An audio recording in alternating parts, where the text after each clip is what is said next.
खात्याने दिलेल्या अंदाजानुसार आज दुपारनंतर नांदेड जिल्ह्यातील अनेक भागात वादळी वाऱ्यासह अवकाळी पाऊस झालाय। या वादळी वाऱ्यासह झालेल्या अवकाळी पावसामुळे शेती पिकांचं नुकसान झालंय।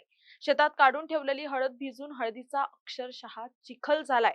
नांदेडच्या अर्धापूर तालुक्यातील आंबेगाव येथील हळद उत्पादक शेतकरी पांडुरंग मुसळे यांनी 3 एकर हळद काढून शेतात वाळू घातली होती।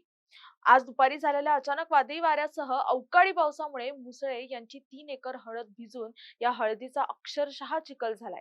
हळदीसोबतच अनेक शेतकऱ्यांच्या फळबागांचं देखील नुकसान झाल्याची माहिती मिळतेय। माझं नाव पांडुरंग बापूराव मुसळे, राहणार आंबेगाव।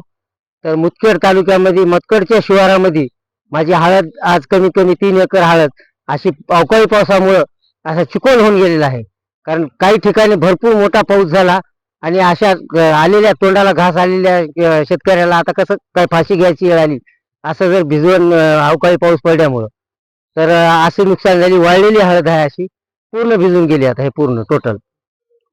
आता कसं करणार आता शेतकरी असे कुठले आता ज्वारी राहिली आमची हळद भिजली। प्रत्येक शेतकऱ्याचं जर असं नुकसान झालं तर काय करावं?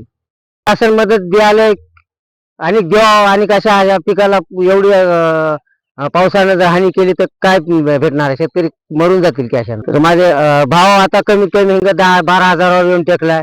16 हजारावरला भाव 12 हजारावर येऊन टेकलाय। मार्केट कमी झालं पावसाची। असं जर पाऊस पडत राहिला आणि नुकसान होत राहिले तर याला काय भाव भेटेल? मोठ्या प्रमाणात चिखल झाला हळदीचा। काय करेल शेतकरी आता मला सांगा तुम्ही?